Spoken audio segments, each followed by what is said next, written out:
இன்றே டவுன்லோட் செய்து உங்கள் ஃபேவரட் ஷோக்களை என்ஜாய் பண்ணுங்க. சரி, போகும்போது ஏதாவது வண்டியில இருந்து கீழே வந்தியா?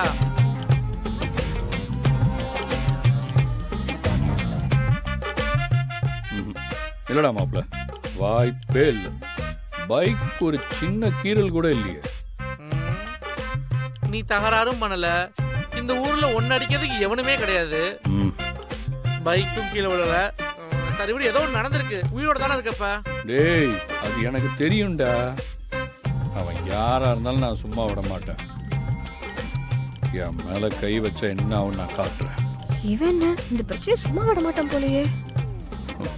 திவாகரன் வேற ஒரு மாதிரி அசிங்கமா பேசிட்டு போறாரு.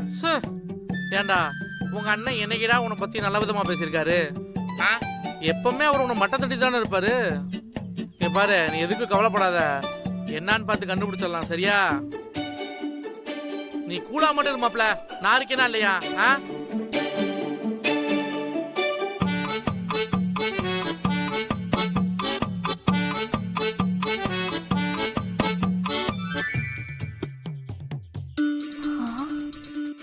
நல்ல வேலை, நேற்று நடந்தது எதுவுமே அவனுக்கு சுத்தமா தெரியல.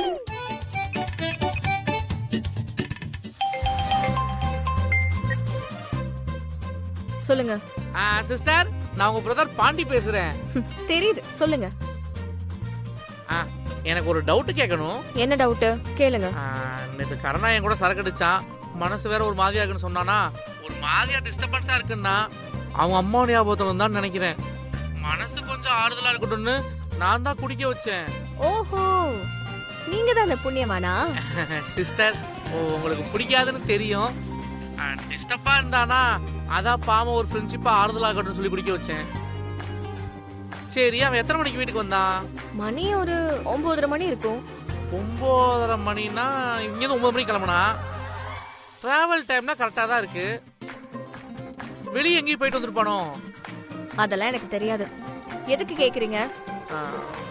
இல்ல, உடம்புலாம் அடிபட்டுருக்குன்னு சொன்னா அதான் எனக்கு ஒண்ணு புரியல. அவன் மேல கை வைக்கிற அளவுக்கு இங்க யாரும் தைரியம் இல்ல, பாத்துக்கங்க. அவனை பார்த்தாலே பயப்படதான் செய்வாங்க.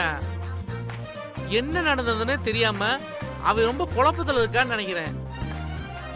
பாவம், நேத்து அவங்க அம்மா நினப்புல வேற இருந்தான். ஊர்ல வேற வள்ளியமான ஒருத்தவங்க அவனுக்கு சோறு ஊட்டி பாசத்தை காட்டிட்டாங்க போல. ரொம்ப நாள் கழிச்சு அம்மா அம்மான்னு சொல்லி பண்ணாத்திட்டு இருந்தான் என் நண்பன். அதுதான் நான் சொன்னேன், அம்மா செயின் தான் என் சிஸ்டர் கழுத்துல இருக்கேடா. இனிமேல் என் சிஸ்டர் தான் உனக்கு அம்மா. அம்மா பாசெல்லாம் பொண்டாட்டிக்கிட்ட இருந்தா கிடைக்கும். காலம் முழுக்க உங்க 2 பேரும் சேர்த்து வைக்கிற உறவை அந்த ஆண்டவனும் அம்மாவும் முடிச்சு போட்டுருக்காங்கன்னு சொன்னேன் சிஸ்டர். நல்ல விதமா தான் சிஸ்டர் சொன்னேன்.